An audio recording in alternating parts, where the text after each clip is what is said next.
It's not that bad, Harry. The heavy sigh. Oh, I'm just trying to get my slides to come up. I have them on the computer I'm using, but it doesn't give me that option. So, but thank you.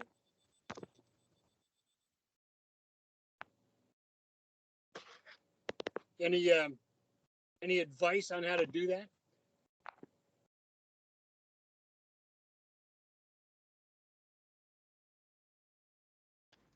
No, it should just have that little up arrow square that says share content. That's Yeah.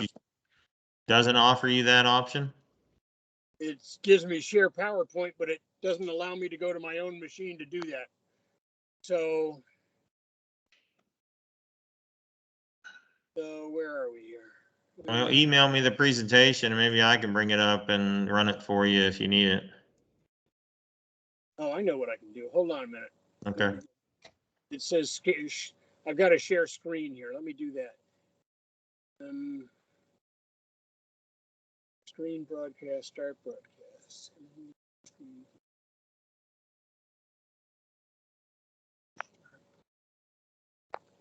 Are you running on Teams or app, or are you running in a browser?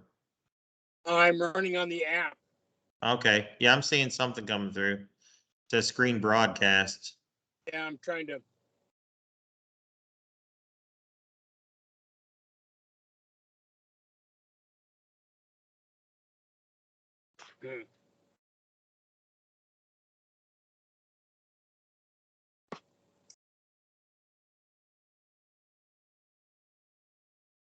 Yeah, doesn't seem to be working very well. Okay, so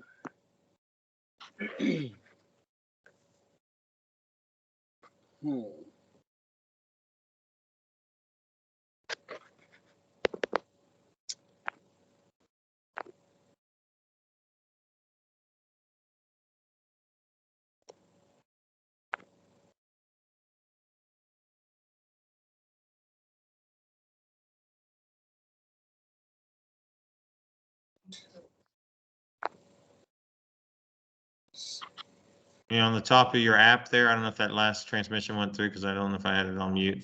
But, yeah, no, yeah.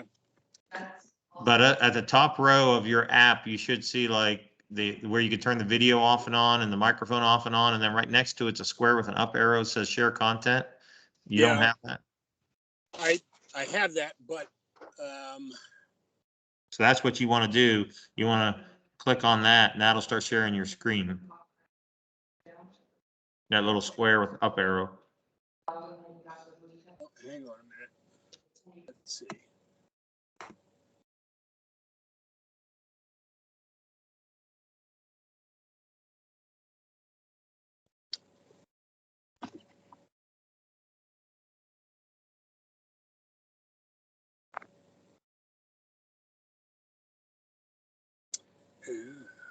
Okay.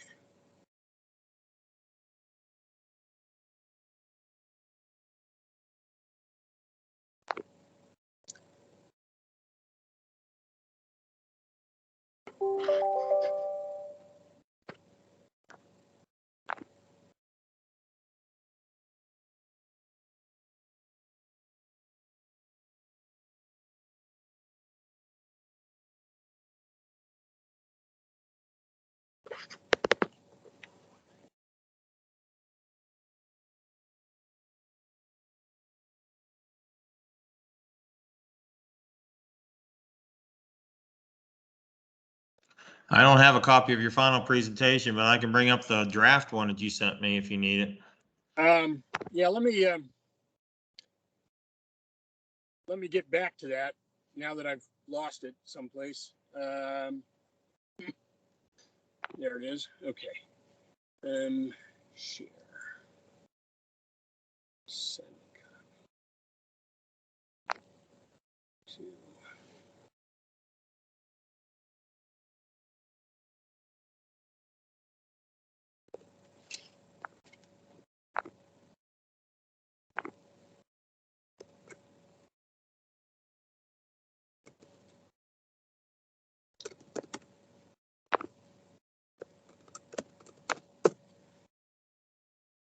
Okay, it's on the way. in case I don't get this thing figured out. I've got 9 minutes, so I'm good.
Okay.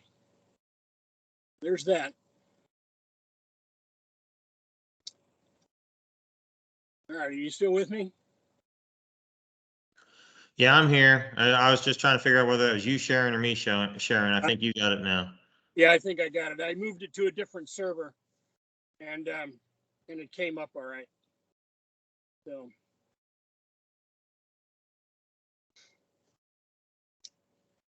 So I think we're good to go. Yep, looks like it.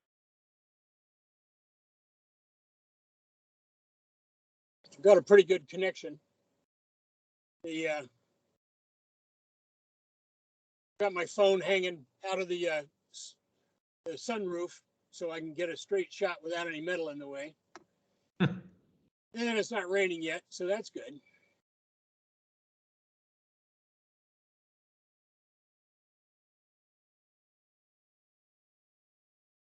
How are you this morning? Good, good. I don't know why they started recording on this as soon as I logged in, like right after the conference. So we've been recording for 10 minutes of us trying to figure out how to get your slides turned up, but oh well. Yeah, well.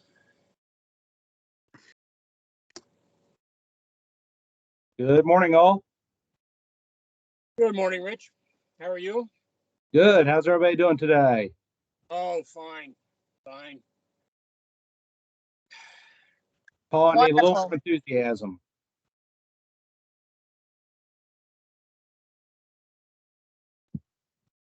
Well, the guns are loaded. We're all ready to go. So saddles on the horse. Emergency services should be peeling me off the ground by 1 o'clock or so.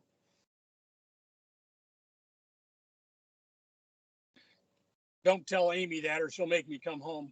Yeah.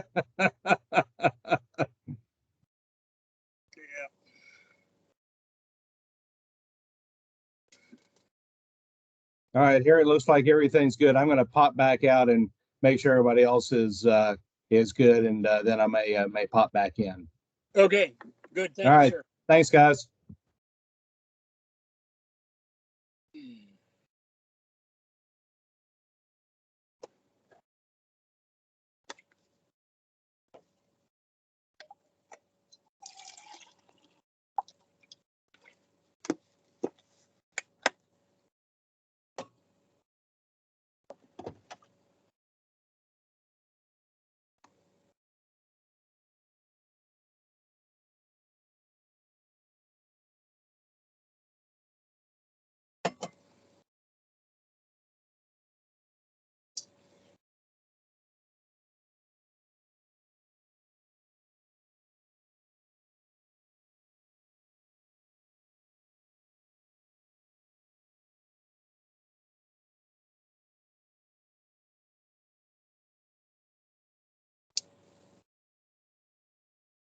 I'm going to step away for a minute. I'll be back in time. Copy.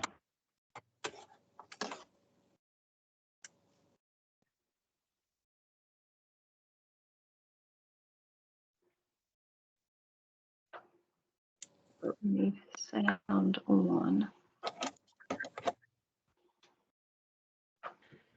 Hey, Virgil. Howdy. Long time no see. Yeah, well, just one of those things. I disappear Yeah, quite COVID. often. Yeah, COVID mainly. Right. You're Dave Cheney. Hello. Hello.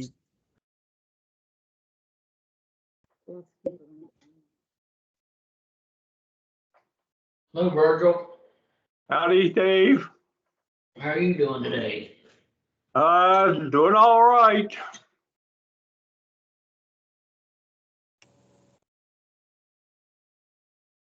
Hello, Harold. Hello, Richard. Is that my old buddy Dave Cheney? Sure enough. How's Aren't you things going, lucky to buddy? see? Aren't you lucky to see me? Well, I mean, you're even luckier to be talking to me. That's true. It's true. We're just so lucky between the two of us. Hello, Paul. Oh, Hello. you're muted. There you go. This daggum technology, I tell you, you gotta unmute, mute. Oh no, is that Virtual Martin that just popped in? I'm guilty, I guess. Wow. Who got you out of bed and let you in this here organization? Hey, I'm the one that woke you up, probably.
Well, as we're getting ready to start here, I would like to see all faces as much as I could, so that I can try to get nonverbal feedback or see you wave your hand and say you have something to say. The cameras here make it possible to almost make it into a real classroom, so I can do that. So I'd appreciate it if you would. And welcome to the Emergency Services Seminar for this conference. Oh, Virgil, turn off that camera, man. Your head, geez. Oh, I see where you're going with that. And Carol is here. She's just not on camera.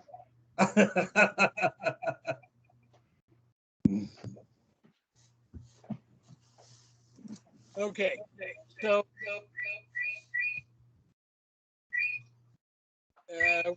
skipping. Not, no. I mean, brakes are squeaking. Okay, here we are. All right. In the basic premise that I'm working off of is that all squadrons will have people who want to do ES. The challenge is that we don't really, many of us really fully understand what ES involves, all the way from the chaplain's role being able to work in disaster situations, to what does the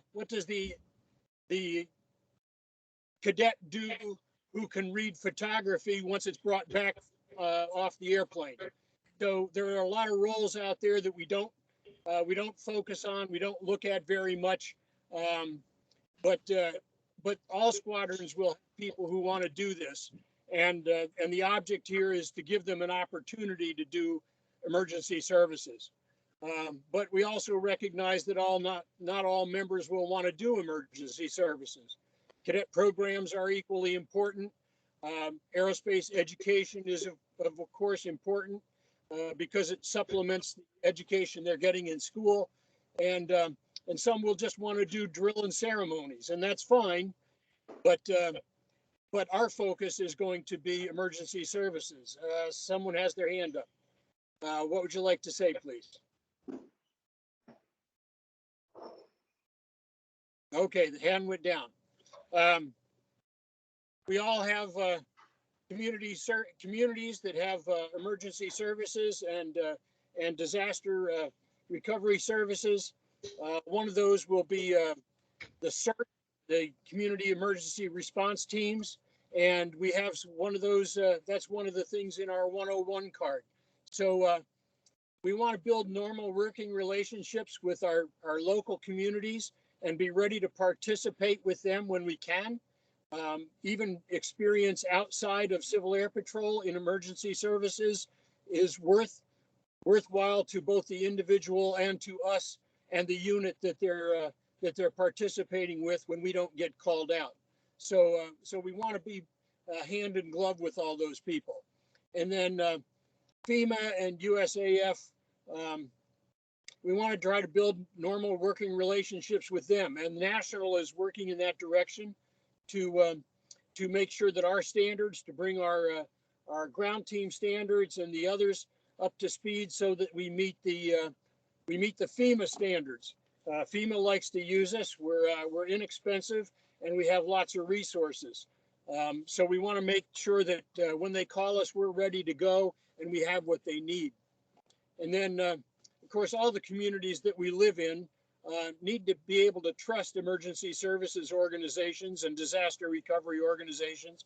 They need to be able to trust us that we'll show up when we're called or when we're needed.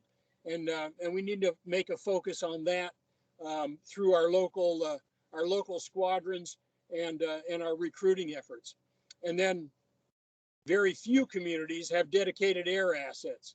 And that's something that we do have and we can use, and we need to help make sure that that our local communities know that. Questions before the next slide, please.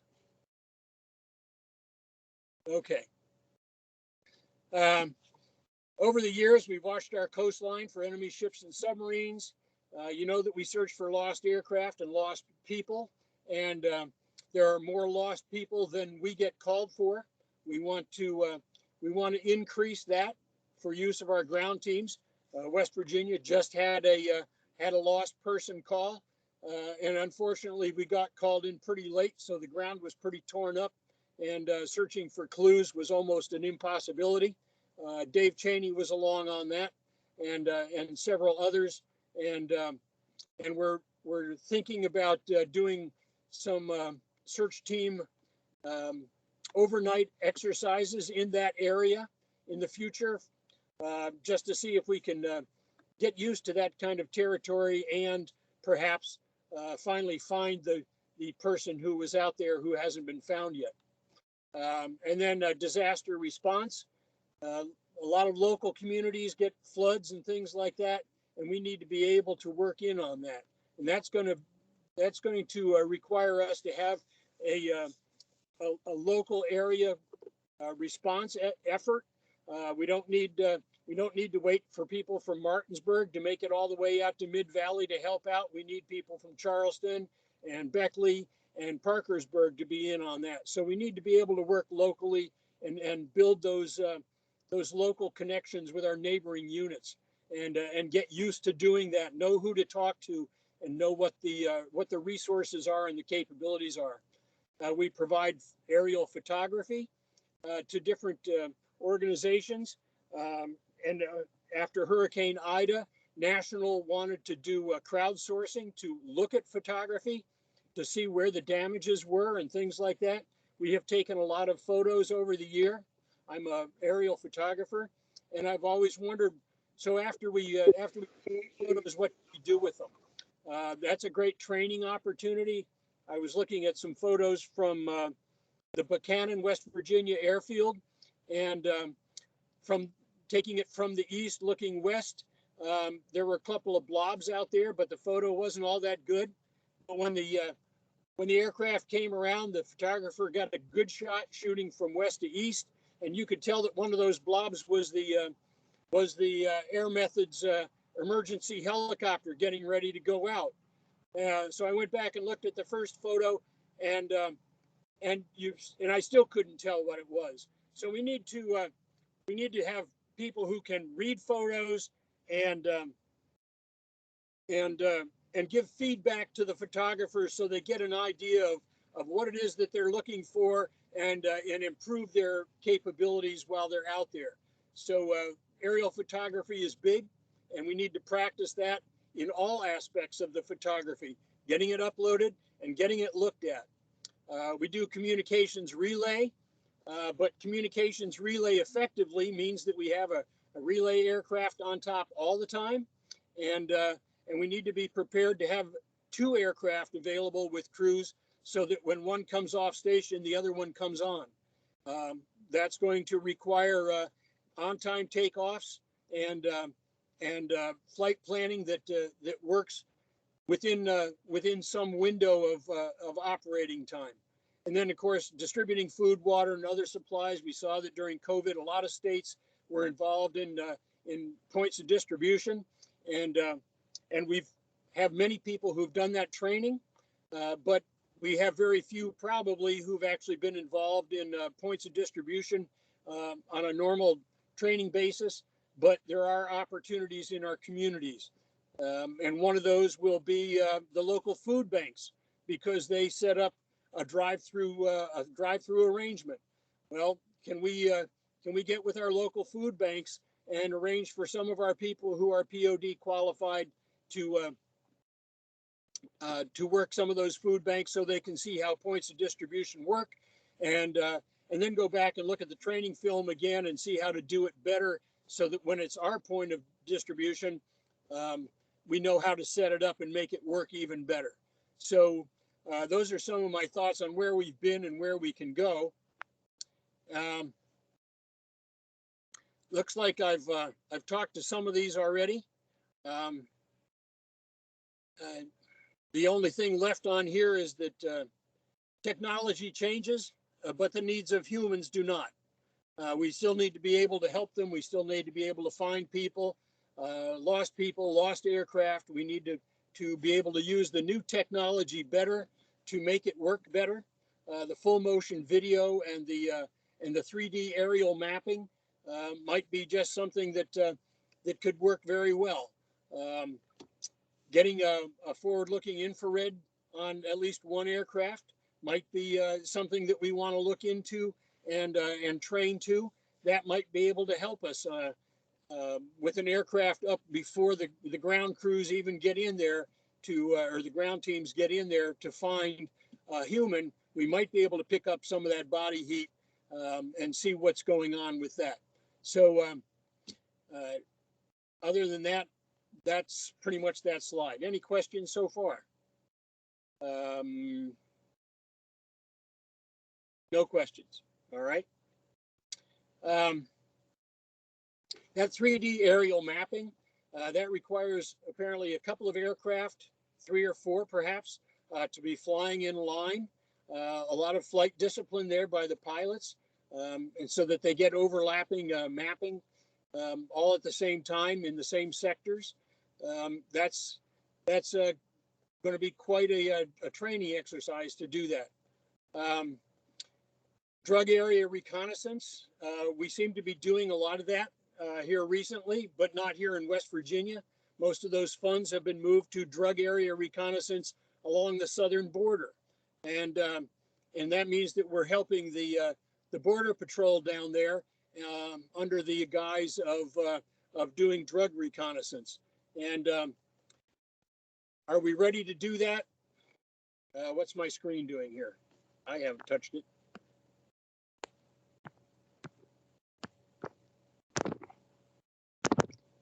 Somebody else controlling my, wait. Yes. I'm losing my screen. Okay, let's try that again. Gentlemen, I apologize for this, but let me try one more thing and then we're back on it.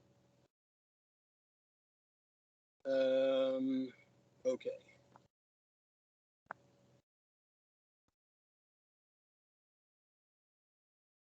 Okay. Air intercept, target and aggressor. We're pretty far away from Washington, D.C., where a lot of that is going on, and other places along the coast.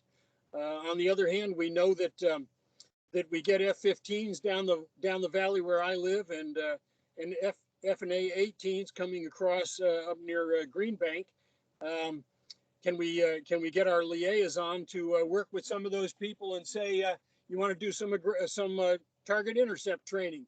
And again, that would mean that we would have to have on-time takeoffs and be on in the area at the right time. But that might be something that they could work with, something completely different than what they normally work with in an aggressor scenario. But it also might be something that we need to look at in the future, that the country needs to look at. And the more we help their pilots train, give them something a little different to do, they might like it. And we could have fun trying to get them to find us here in the mountains, as long as we can keep their afterburners away from our tail fins. Drone sensor platform.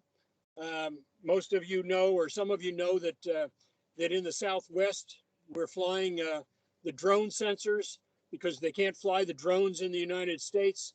So they're doing drone trainers, training the drone pilots and crews by using the Civil Air Patrol aircraft with the drone sensor underneath.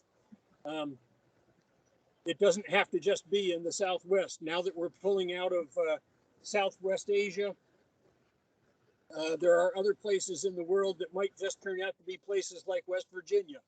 And so to give them a different place to work, a different look at how things are going for local area drone operations and units that fly drones, we might well be able to do some of that. But again, it's going to take a move to go through our liaison to the Air Force and see if we can make that work over the next few years. I've already mentioned the FLIR sensor platform that has an awful lot of application to things that we could be doing. We have IFR pilots. We could use it at night to help with things. There's an exercise coming up shortly in West Virginia that I think we're not participating in. It's rather like a mad cow disease exercise where the FDA and the local agriculture people, the state veterinarian, are involved in an exercise in trying to control the spread of some sort of a livestock disease. And we could do reconnaissance and perhaps FLIR work, keeping farmers from moving cattle around at night, or find cattle who are not readily available or known, where their presence is known on large acreages. That might be something that we can do. We can transport vaccines, medical personnel, and other related materials, as long as people know that we're there, that we can do that, and we make ourselves available. If we're moving something from, say, Lewisburg up to Morgantown, is it better to drive? Is it faster to drive than to try to get an airplane down to Lewisburg to pick it up and get it back, and get an air crew that's ready and get the airplane to move and all those kinds of things? So the places that are available to move vaccines, or medical personnel, or the sheriff's department, or whoever it is, we need to practice those things. If they're not Civil Air Patrol people, when was the last time somebody actually did the paperwork to put somebody on an airplane who was not Civil Air Patrol? Should we take the opportunity to offer the county sheriff a ride in an airplane so he can look and see what his county looks like from the air? That might be just the thing to get them to realize what we can do, and it'll teach us to do the paperwork. So it's a double-sided thing there. We can learn from it, and they can learn from it, and together we can become a more effective emergency services unit to local organizations. The last thing I see, and this is on the daily sit rep that comes out from headquarters, is Coastal Patrol, and apparently Maryland and Delaware are doing Coastal Patrol. Well, when those kinds of things are needed, and we've also had hurricanes in the area, we're the second tier states. We're the second tier state for South Carolina, North Carolina, Virginia, Maryland, Delaware. We're the people who aren't going to have our airfields affected so much. Do we need to get our air crews, or at least our pilots and probably our observers over there, to fly occasional missions with their people so that we understand what they're doing, and we get some air crews that are overwater qualified so that we can step in when they're still trying to get their stuff together after a hurricane passes through. If we're the backup units, we need to be ready to back them up. And should that be part of our mission? Is it part of our mission? That's another thing to talk about, but that's going to be within the region. Any questions or comments there while we're before we change slides? Yes, Lieutenant Maloney. Unmute. I'm working it. I'm sorry. Thank you. I just wanted to make a comment going back to your previous screen and also your discussion about transport and making people aware of our availability. When we were up on the mission last weekend, somebody from the Maryland ground search and rescue folks came over to where Debbie Butler Case and I were and said, "Do you guys have an airplane in the sky?" I mean, and they almost said it just like that. And it was, I mean, they were impressed. They had not been aware of Civil Air Patrol. They did not know aware of what Civil Air Patrol's abilities and capabilities were. So those types of experiences give us that type of exposure. But you know, that's pretty impressive. And I just wanted to say to those who are listening that, yeah, I mean, you guys are really pretty impressive. And people look at Civil Air Patrol when we're out there and doing what we're doing, recognizing the qualifications that we have to attain in order to do what we do. And spreading the word is just key. I'm not sure how that's best accomplished, but spreading the word is obviously key. Thank you for the time.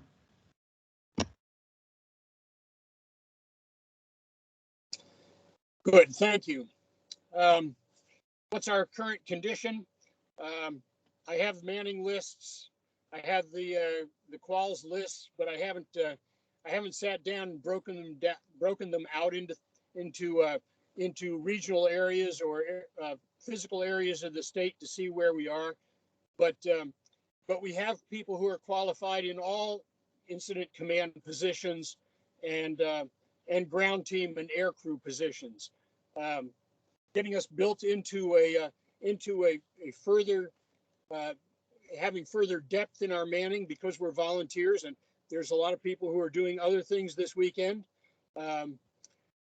instead of this, and there were people who were doing other things last weekend when we went out to help try to find the gentleman who was lost up in northern West Virginia. And that's going to take recruiting, but it's also going to take the people who are interested in doing emergency services, giving them emergency services related things that they find valuable to do, and have them do it so that they can increase their skills and then use them, find a place and a way to use them either in state exercises or regional exercises, or going to national schools and meeting people from across the United States who are in Civil Air Patrol, so that there's communications back and forth, ideas back and forth, and the opportunities to go and visit other wings while they're having exercises so that we can participate. One of the big challenges is when you get into a larger incident command structure, who's running the finance and admin part. And if we have finance and admin people who want to be trained up to larger responsibilities, knowing people who get to do that for things like Hurricane Harvey and Hurricane Ida, and some of those, means that some of our people can be called to go and participate in those things and get the experience that we need to be able to pass along to our new people as they come on. Organization is the same way. What is our organization? How is it set up so that it's a good, reasonable way to alert people and bring them together with the minimum ease and the minimum time so that we can respond to calls for help? Communications. We talk a lot about communications, but there are challenges. I was given 2 of the radios last week, the E.F. Johnson radios, and neither one would last more than 5 minutes on its battery. And yet we've been told we'll be getting new radios. And so when will that happen? How does that happen? What have I not done or done that could make that happen better? But we need to work on communications. And communications is one of those areas where if you have someone either in the vehicle or at the desk working, that's a great place for the inclusion of people who have physical handicaps. We have this new program, or relatively new, of diversity and inclusion. Well, the best way that I can see to develop diversity and inclusion is to recruit people with the understanding that we can include them into things. We're going into communities that they're from, and we need them to be able to communicate and understand what the community is like, so that the rest of us can work there without stepping on toes or hurting people. I got off of communications a little bit, but I hope you understand the point. The next current condition is inertia. Our inertia at the moment seems to be that, well, if I don't want to, I don't have to go to the exercise. The only place where we're really required to participate is in encampment, and the required participation is to get our vehicle there so it can be checked annually. We can't require people to be there, but if our exercises and training is such that people who are interested in emergency services find it worthwhile, we'll keep those people interested from their first interest when they sign up, and perhaps we can change the inertia in our organization. And then we need to increase the demand. And again, that's the part of talking to the local sheriff, talking to the local county commission, talking to the local 911 director, and telling them what we can do. And if you get called the next day on one of those, and we had that happen in Monroe County, we talked to them about aerial photography and aerial reconnaissance. And 2 days later, there was an earthen dam that broke up on top of the mountain, and we had an airplane in the air within an hour and a half, and went and photo mapped the trail of the water as it came down the mountain through the woods, and made sure there had been no buildings or other sign of habitation or humans that were in the path of that. So if we go out, we need to talk to people, but we need to have a program behind them. So as we work in each individual squadron area, we need to make sure that we're telling people what we can do not what we would like to be able to do in a year from now, and then build towards it and keep that communication going. Questions at this point? Okay, I can't see who has their hand up, but go ahead. My name is Drake Richardson. I'm from the Mid-Valley Composite Squadron. My question on that topic specifically, you talked about reaching out to, local sheriff's department or CERT, stuff like that. I actually live over in Ashland. The Mid-Valley Composite Squadron is the closest squadron to me. Being that it's a West Virginia wing, is it possible to reach out to neighboring counties in other states and get involved with them as well, or is it kind of limited to the county that our unit is in? It's not limited to the county we're in when we're in West Virginia, but to operate in Kentucky, we'll need to work with Kentucky to allow us to operate there. They would have to. There's going to have to be some coordination, and I think that that if I ask Colonel Judy or Colonel McCroskey to elaborate on that a little bit, they'll probably be more accurate than I am. Would either of you like to say something about that? Well, yeah, before we would engage anybody in another wing, especially out of region, we would definitely have to coordinate with their counterparts up to their chain of command and the wing commander, so they're aware of any type of discussions going on outside of, inside their state and region. So they would have to know that before we would be able to go do that. So yes, we would have to coordinate all that. If there's like a gap area in Kentucky, in that part of Kentucky, and they don't have a lot of CAP units in the general area, it may make sense, but it has to be done correctly. We can't go VFR direct and start talking to folks until we talk to the appropriate leadership in the other wings and regions. Does that answer your question well enough? Yes, sir. Like I said, as far as I know, on the eastern side of Kentucky, there used to be a CAP unit in Raceland at the airport there, and I guess they didn't have enough members or whatever, and ended up shutting it down. As far as like any kind of training, like with CERT, because I do believe Boyd County has a CERT program, is it possible to do training with them outside of a Civil Air Patrol capacity to use that for benefits towards the Civil Air Patrol program? You bring your CERT program certificate and have it uploaded into Ops Quals, and you'll show up on your 101 as being CERT qualified. And there, I don't know of any reason why, if they call out the CERT team in Ashland, Kentucky, but the Civil Air Patrol is not called, that you wouldn't be able to go and respond as a CERT member in that unit.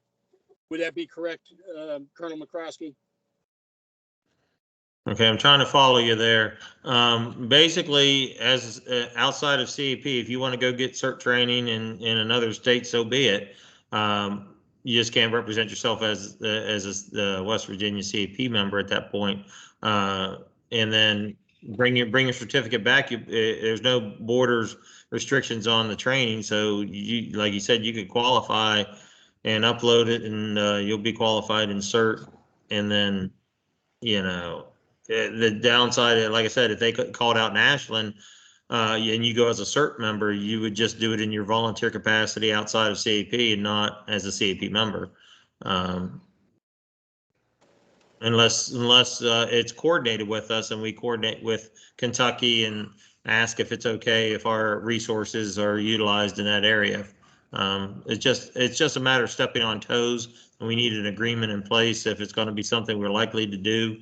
But again, it depends on if there's a gap in that area and for some reason CAPA doesn't have a presence, there might be something to explore, but we have to do, we'd have to do the research on that and do the proper coordination. Thank you, sir. 14 Okay. minutes left. Thank you. All right, what can we do to improve, identify manning needs? You might have seen my my smile behind the mask during the state fair picture on the first the conference intro talk. What we did there was we actually aimed at adults more than we did at the at recruiting cadets, and we talked to them about the things that we needed. If they showed an interest in communications, we talked to them about emergency services communications. If they showed an interest in cadet programs and teaching cadets, then we talked about those. But if we need people who can go out with a backpack and take cadets out, then we recruit to those kinds of things. And we also recruited and said, not only do we need people who can carry a backpack, but we also need people who can support a whole organization just from the standpoint of the background paperwork and supply and those kinds of things.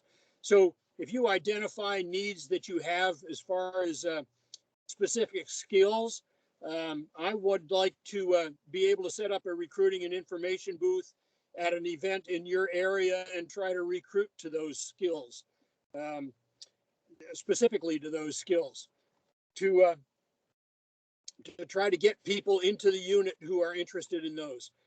Talk a lot about our professional development program, and if you're trying to widen your resume, or you're a retired firefighter now or something like that, let's use the skill that you have or the skill you want to learn and move you into that, instead of hoping that adults will show up because their kids show up. That worked pretty well. We had quite a bit of interest at State Fair because of that. And then make sure that you have a training program. Make sure that we have a professional development program that we can hand them the things to get through the emergency services, and or finance or supply or those kinds of things. Talk about that professional development program and the resulting training that they would get from it. That seemed to be a good recruiting combination there. And then combine your resources. If you don't have someone, if you don't have enough ground team members, if you don't have communications people, work with your neighboring squadrons to do that. If you're short of those people, talk to your local EMS and fire department, your 911 center, and because all of those people have the same FEMA class requirements that we do, the 100, 700, 300, 400, and try to recruit those people in when Civil Air Patrol needs something in another area, and you're not on duty in the 911 center. Would you be willing to help out with those same skills to help a neighboring community or a neighboring wing? So we're trying to move in that direction to help widen our base, and also to widen their base, because there are people, Monroe County, for instance, doesn't have a good idea of what Civil Air Patrol does. They had no idea that we all took FEMA classes, that we were training to meet the same FEMA requirements they were for the IC system. And then take advantage of the FEMA and other education offerings. I learned at NISA this year that we have several people who are incident commanders who actually teach up here in Maryland at the FEMA college, and that if you sign up for one of those classes, they pay for your room and board. You're there. It's essentially free to you to go if you've been accepted. Well, there isn't any reason not to do that. If you want to learn the skills, go up there and learn it and bring it back and be able to teach others in the local area. And then finally, the NISA task books, I think I mentioned that earlier. A lot of those are 2004 and 2005. They're being rewritten to to meet what FEMA requires, so that FEMA knows exactly what they're getting when they call us, and that they can call us more. If have any of you, I see there's a lot of senior people here and experienced, have any other word on those kinds of things? No, all right. So what can we do immediately?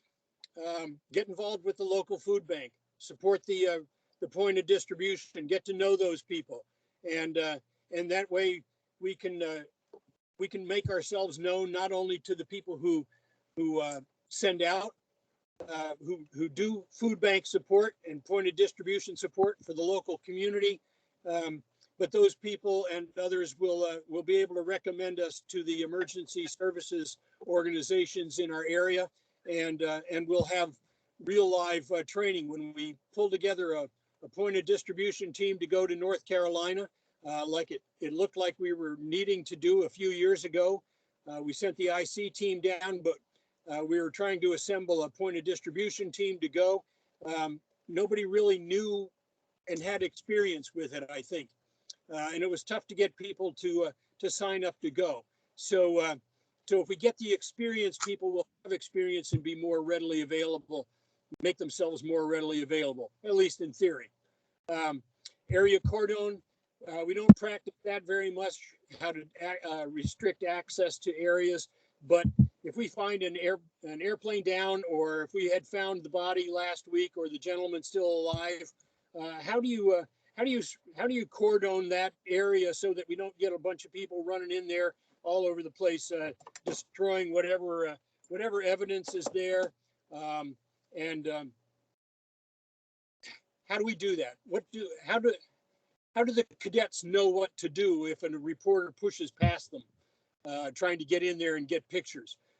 Those are training opportunities that we can use. And one of the ways to train for that is to talk to the local sheriff's department during local parades or local events, and just have us direct human traffic. You know, where can you walk and where shouldn't you walk? So we have opportunities to do those kinds of things. Handheld imagery. Hurricane Ida, there was a lot of handheld imagery that was done, and that was done with the imagery analysis too. So we need to take a look at all the possibilities we have to train, and try to use them.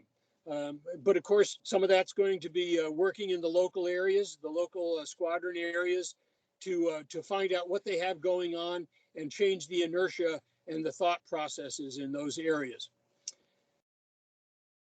Colonel Judy, you're smiling so big. There must be something going on there that I would like to know. Just having a conversation off to the side with some of the other presenters. They were having some technical difficulties. Oh, all right. Okay, thank you, sir. All right. We're on 9. We have about 6 minutes left. During the next year, I'd like to do some training in these areas with our ground teams, our ground personnel. Actually do overnight with your 24-hour pack. I haven't been on very many exercises where we did that. Physical area control. I'd like to be able to set that up at night, because if we're out in the woods doing a 24-hour pack overnight because we're in the middle of a search, and the search that we did last weekend, if we had come in and they had said, we're extending until Sunday, will you stay? Would we have stayed? Very possibly. Very possibly some of us would, and some of us might have gone back in. But if we had stayed there, would we have crouched down where we were and been able to stay overnight with our 24-hour packs and then pick up the search the next morning without a break? Well, that's what, in theory, we should be doing, but we haven't trained that in my experience, and I'd like to be able to do that more. Physical area control. Well, if you're out there overnight, I've learned with horses and campfires that you need to have somebody awake all night long. You need to take shifts to do that. just to keep an eye on things, to keep animals out of the camp, to keep people from rolling down the hillside, those kinds of things. So, so that's a physical area control scenario also. Handheld imagery. What do we do with handheld imagery? Are our ground teams is an iPhone or a Samsung adequate to do that kind of task? I guess that's going to be a job for imagery analysis. And so we have ground team, or we have cadets who are not interested in being out doing ground team, but they might very well be interested in doing imagery analysis back at home or at home base. So so we can practice those kinds of things, and I'd like to see that. And then communications, air and ground together, and not only voice, but the visual signals. How does a ground team leave a sign so that when they go into the deep woods, the air crew knows where they actually went in, and can see some kind of a signal that says that they're there? Or if they don't have if we don't have radio communications, does the ground team really know what the aircraft wiggling its wings looks like as it comes over the top? What are the aircraft signals? We talk about them, and I have them in my knee board, but I don't think we've practiced them in my experience in the exercises I've been in. I think that might be a little bit more of an interesting or a way to keep people more interested. And then keeping a line in rough terrain. It took us an awful long time to do about 1.5 miles last weekend in that terrain. And we lost contact. It was a great training exercise. And at the same time, I will say that I am confident that the person we were looking for was not in the area we searched. I firmly believe that we did not miss him. So we need to build a cadre of teams, local units, and civil ES organizations that we can go out with, and we know how they work together, and we can all work together. Having an airplane up there doing a radio relay means that that not only our ground teams, but other ground teams should be able to report a find, and be able to be called back in if a find is made in a different area. Could that happen if someone had found the missing person last week at 1 o'clock in the afternoon? If we didn't have an airplane on top, how would they have let us know? How would they have found us to let us know we could come back in? Well, not without the airplane and other organizations playing. So let me quick look at the other slides. Immediate actions possible. What we need. What I will do is make these slides available to anyone who wants them. I appreciate your attention here, and we've run out of time. I don't have the opportunity to really get any more questions this way, but if you would like to send questions in by email, I'm H. Maloney, that's MOLONEY at WVWG.cap.gov. Or send it to any of the others who you see on the line here, and they'll be able to get it to me. I appreciate your attention. Thank you very much. Harry, you got 15 minutes. Oh, I thought I only had 45 for this presentation. No, you're scheduled to end at 11:45, so you have 15 minutes, bud. Well, okay. Then that last little speech still holds true. You can get me at that address. So as far as incident command, we've talked a lot about ground teams and the air crew, but the incident command structure, we could operate that with every disaster relief and every SAR exercise and event that we do. There needs to be an incident commander, somebody in charge of the whole thing. Now, that does not mean that we need to have an air operations branch director. It doesn't mean that we need a finance and admin person. As long as the incident is small enough that the incident, whoever the reigning person who arrived first on the scene can control the whole thing and is willing to do all the paperwork, then we don't need to have those functions.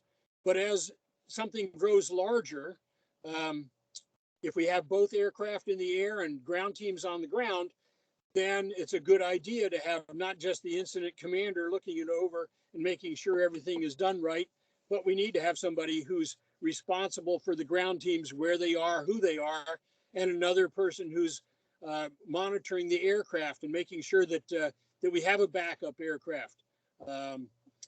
In Air Force terms, that's the spare, the online spare sitting there. Or not a spare crew ready to walk to an airplane if we need to bring an airplane back in. If 78 X-ray had been over the area this last week when the engine quit, what would we have done? That would have constituted a fairly large incident command exercise. So we need to practice that, and we have people who are trained in all these functions. Let's go through and see if we can get those people to actually come out and do those functions during our exercises. A ground team exercise with one ground team, well, that's fine. The ground branch director can still do the paperwork, can still fill the logs in, can still communicate. And what are we trained for if we don't use it? The more we train and not use it, then the less we're likely to take it seriously. So try to use those people more often. And if they don't want to participate over and over again, then maybe they don't need to have that qualification. Because do we want to call them up because we know that that they haven't participated in so long that it's been 3 years or 2 years or whatever their qualification, whenever the qualification runs out?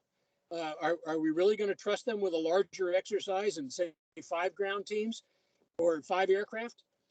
That's going to be a challenge. So one of the ways to find out the real strengths of our teams, of our incident command teams, is to use them in exercises. And then know what your unit, as a squadron commander or the squadron emergency services director, know what your unit's operations qualifications really are. Build teams in your own unit that you have. And that way, 1, you can identify shortages that you might need, but 2, you can build teams so that we have an exercise this month. Team 1 is going to do this, and team 2 will do next month's exercise. Those kinds of things. If somebody can't show up, who do you call to fill into that slot? So keep an eye on what your own unit's operations qualifications are. I mentioned the room, board, and class FEMA courses earlier, so I won't touch that again. But understand what the Civil Air Patrol and state MOU for CAPT activation and use is.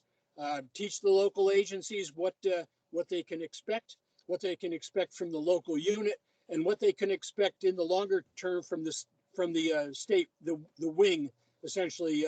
If they really need help, will the wing come in? It might take longer to get assets in there than from the locals. And there's a lot of counties right across the middle of the state who have no units. What do they do if there's no local unit? How do we get to them, and how do they get to us? And then develop disaster recovery and emergency services scenarios. Some of us have been doing scenarios since the Cold War, sitting in a bunker in Germany. Others do scenarios for fire departments at the burn building, and others do it for the EMS teams. Well, some of those people will be interested in coming to us. So let's build scenarios that can be modified slightly for our units to use if they want to use them, and that seem reasonable and realistic enough that when they're using their assets, people aren't walking around saying, no, this will never happen here. They should be saying, we can see how this could happen here. This is what we're going to do it. So I'd like to put together a bit of a team or an organization, sub-organization, where we can build some scenarios for different units. And it may take you going out to the units to understand them and their capabilities better and where they want to be in order to do that. But that might be something that's worthwhile, just from the standpoint of, 1, worthwhile training, and 2, keeping people involved, because what they do, what they're learning from us, they can see that it's useful to them. In order to recruit, we need to build a list of area events that we can frequent with an information and recruiting booth. The booth that we set up as a test booth at the State Fair worked very well, and I can see that happening at Farmers Day or Fall Festival or the Applesauce Festival or any of those kinds of things where people take their children. Those are the kinds of people that we want to be involved because they are interested in their community. We don't need couch potatoes who never go anyplace and don't really get involved. We want to talk to the groups and the clubs, the people who are involved with groups and clubs. They can support us with people that they know or people who are members who might become, who might want to be involved in this. And they can also support us with funds when it comes time to buy all new backpacks or put an addition on the building, those kinds of things. And then we need to get frequent public affairs and public information articles out into the newspapers. And I've looked at the list of newspapers that we have, or the media list in our emergency plan. And the closest place to southeastern West Virginia is Charleston. No local papers at all are on that list. So we need to talk with our local squadron people and find out what are the newspapers that are read in the county.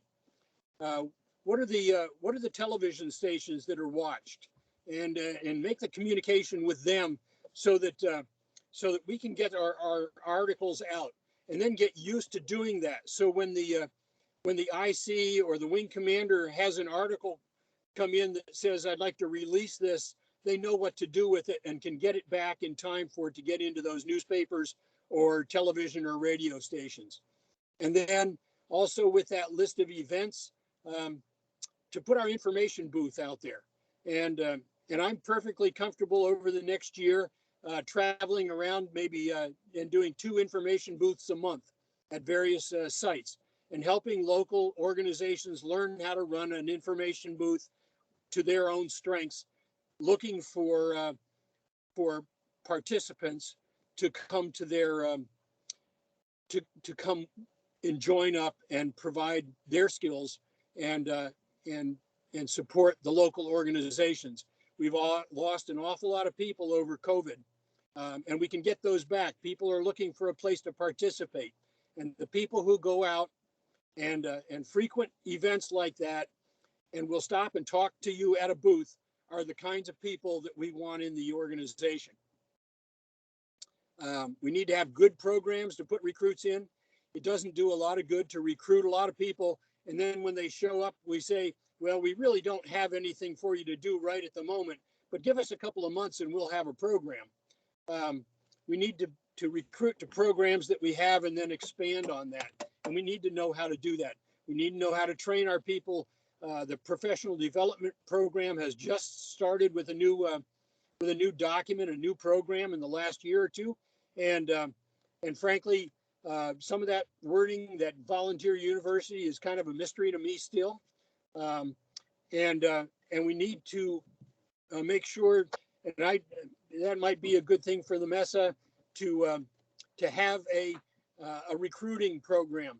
How do you recruit people for emergency services? How do we train people and get them past level 1 so that they can be in emergency services and start a real training program? That might be the best place to do that, because this is emergency services driven. And Hey, Harry? sir. Yes, Paul. It's about 5 minutes left. You may want to start to transition to any questions and answers in case somebody has something they want to ask. All right, that'll be fine. All right, so the last one is to get to know all the local people who are involved in emergency services and be able to respond to them. What we can do immediately, put the right people in the right position, recruit to positions, take advantage of every local event that comes up. And then squadron commanders or ES officers, bump your own participation to at least one weekend a month. This is our niche. I've mentioned in the mountains here, we're second tier to the coast, and we're also second tier to some of the Great Lakes states. So we should be learning to work with them and talk about how to do that. And then there were no other, and then questions.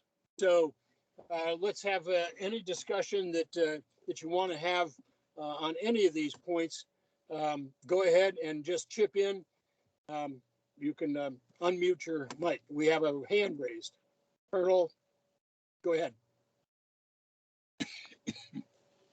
Yeah, hey, it's Colonel Van Holtz, Air Force guy. I'm your new West Virginia emergency preparedness liaison, to the state of West Virginia. They just took Colonel Mance out, and I was working in the National Capital Region, and they assigned me to West Virginia here. So, look, I've worked at FEMA NRCC quite often, and right 2 seats down from me, we've got a CAP liaison officer right there, and we use him every time we're up there. We're constantly using the fellow that's there.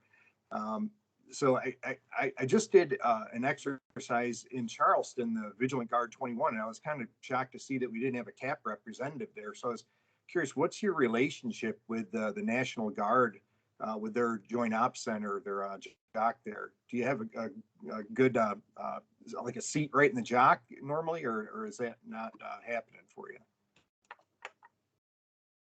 I see Colonel Nemo on. Would you like to field that question, sir? Yes, we do have a seat in the JOC when we're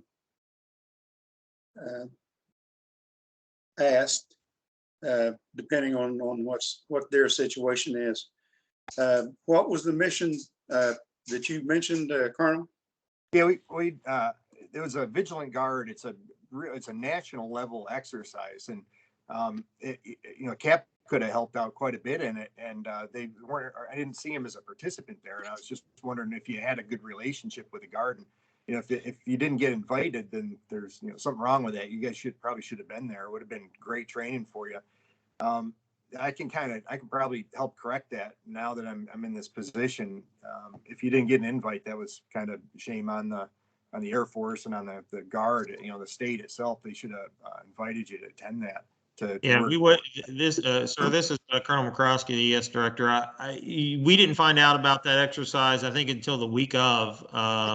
We had participated the month or so before in that Century Storm, which we kind of did scenario that we really wouldn't do too much in our bailiwick of what missions we do, but that mission was one that I was like, why were we not involved in this, and why did we not know about this until the last minute? So there is a breakdown somewhere, and it needs to be, corrected, because that would have been a great exercise for us to participate in.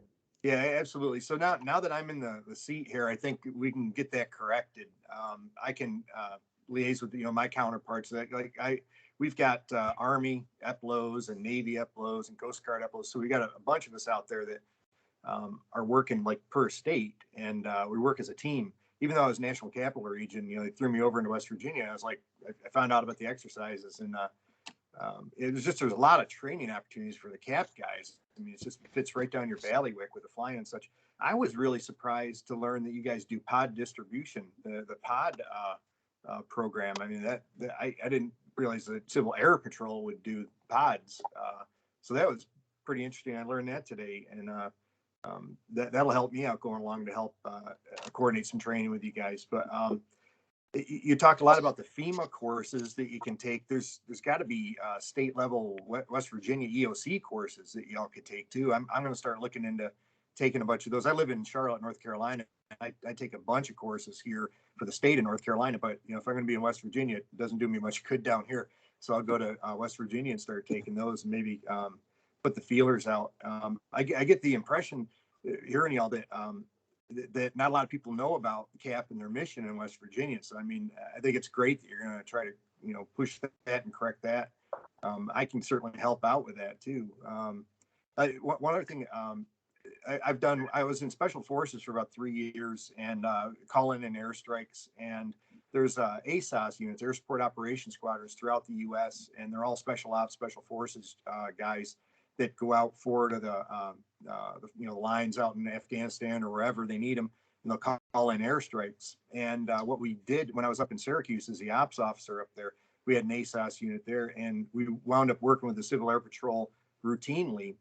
They would fly with one of our guys up in the aircraft, and we have them talk to the fellows on the ground so they get forward air control type experience and see what the Air Force is doing out there. It's another training opportunity. And you've got Kentucky works a lot with the 101st Airborne. You could work with them. You could work at Fort Indiantown Gap too as another training opportunity. Because I mean, it'd be a great experience for the flyers and stuff. Even if somebody wants to sit in the back seat and learn, what the Air Force is doing for career opportunities too, something to do. But otherwise, I mean, I just want to let you know I'm here, and I can give you my contact information here. Connie Moody's got it all, but I can give it to you, and feel free to contact me as your West Virginia EPLO, Air Force EPLO. But that's all I've got. I'll be in touch with you. I kind of by default end up being the one to work with those units because I live the closest to Charleston. Right. And for everybody's information, every county has what's called a local emergency planning committee. It's federally mandated so that before they get their funding, they have to have an LEPC. And Civil Air Patrol can have a seat at every LEPC. Every county has to have one. Now, some of the counties are participate together. Cabell Wayne has one, but they all come together. Kanawha Putnam has one. I'm not sure about the others, whether they do it jointly or whether they do it on just single county. But every county has one. And that's where all of the first responders from every type of agency comes together to, one, they make the county plan for emergency services. And then they also develop, they are required once a year to have an exercise. And if we coordinate out in those counties with the LEPCs, Civil Air Patrol could be involved in those exercises that they conduct. Hey, Harry, this is Rod. Let me make a couple comments about our relationship with the Guard. Colonel, this is Colonel Moore, the Director of Operations for the wing. We have an excellent relationship with the Guard. For example, I've just conducted a in-person briefing with the new TAG and also with the new Air Guard commander within the last few months. They're aware of what our capabilities are. And we did that Sentry Storm exercise. As regarding the Vigilant Guard exercise, we did get an invite for that. And then we were so busy doing other things that it kind of got lost in the shuffle. And I take the responsibility for that. But in the future, we won't have any problem with communications with them as far as being invited to those kinds of exercises. We, for example, have done extensive work with them at the National Scout Jamborees, 3 or 4 of them now. So it's really not a communications problem. We were just involved in so many other things right at the point that we didn't get into that one, but we will in the future. Great. Yeah, great. Yeah, and if I can help out at all, I'm here now. So. Okay, we appreciate that. Anyone else? Well, we are out of time this time. I appreciate everyone logging in. Any last comments from you colonels or anyone? Everyone, just want to say thank you for doing this session, Harry and Paul. Really informative. Logan and I will have these up hopefully sometime next week so that everybody can review them. And they'll probably take the place on our Microsoft Stream channel. So everybody have a great day. Enjoy the rest of the seminars. Thank you. Yeah, and the word from our sponsor, the ops seminar starts at 12:15. All right. Thanks, Harry. Appreciate all this work today. Thank you, sir. All right. Goodbye, all. Stay Bye. safe. Thank you. Thank you. Great speech.